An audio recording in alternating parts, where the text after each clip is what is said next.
Number 2, my first solo gig.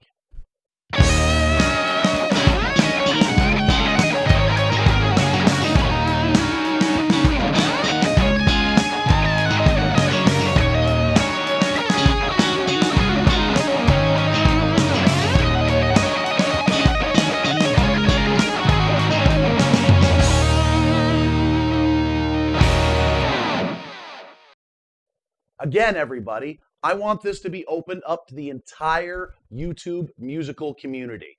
Not just me sitting here telling you stories about my gigs. I want to hear your stories. I want to hear your friends' stories. I want to hear stories that you've heard of other musicians and the nightmares they've had on gigs. Not just nightmares, triumphs, anything and everything interesting that happens at a gig. Please send it all to me at musiciangeek519@gmail.com. You can send video of yourself telling the story and I'll feature it on the show. Or if you want, you can just type something up and I'll read it out for you. Again, please send everything to musiciangeek519@gmail.com. So my first solo gig. Now, these days, minus lockdown, I play solo exclusively. I do solo gigs all the time. I just find them to be a lot more convenient. You don't have to chase other people around. You don't have to find if they can get a babysitter, if they can get the day off work. A club owner calls you, you look in your calendar, yep, I can do it, off it goes. But I was not always a solo musician. This has got to be somewhere between 96 and 97, I would say. Right around the mid-90s is around where the acoustic thing in this area became really big. I live in Windsor, Ontario, Canada, border to Detroit. Before the mid-90s, the acoustic thing was not really a big thing. Everybody just wanted full bands. But acoustic things started to become pretty big locally. So myself and a guitar playing friend of mine put together an acoustic duo.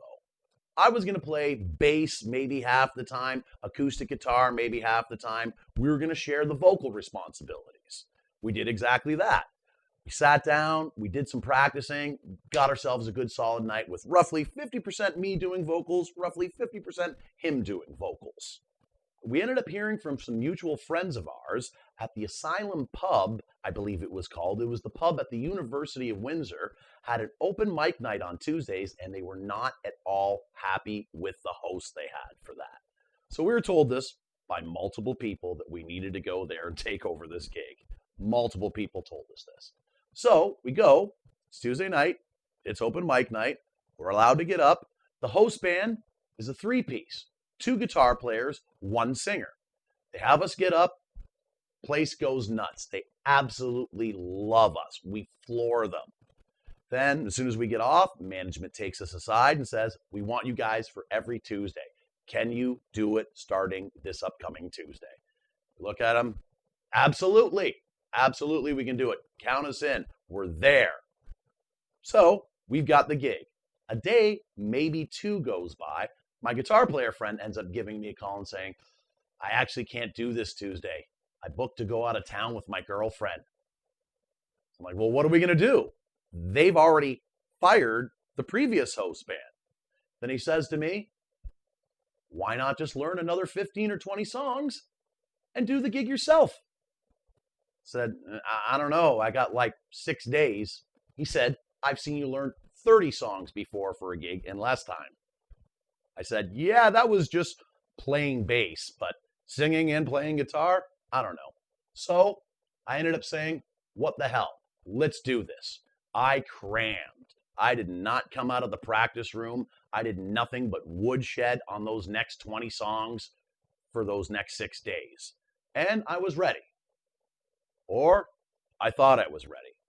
I had a good handle on all the songs I had. So I go to do the gig, which is the first gig since the host band has been fired. As I'm getting ready to set up, I notice the host band has showed up. And they brought 25 to 35 of their friends, probably a little closer to 40.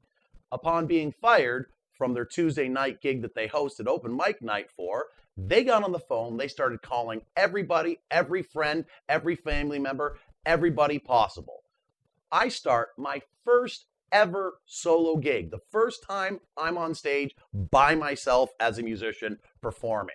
And I've got the old host band there with all of their friends as often as possible yelling, "You suck! You can't play! You can't sing! Get the hell off the stage!" Yeah. The old story, never a second chance to make a first impression. That was my first time doing a solo gig. There was set breaks, there was multiple other jammers that were out there as well too. It was just them and their group of friends. I knew what they were doing and I knew why they were doing it.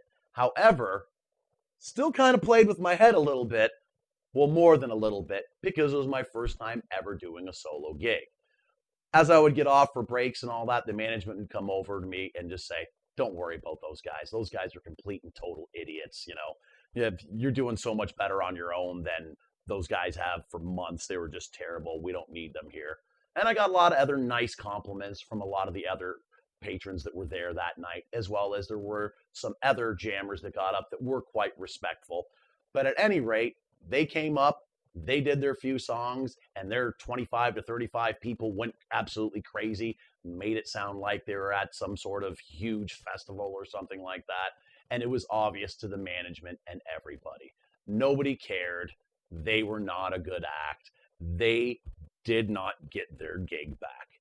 But I ended up cramming, and I ended up getting myself enough material that I could do a gig on my own. I knocked out and did my first solo gig. Wasn't intending on doing it. It was kind of a surprise. It was more than a little bit trial by fire, but I did it.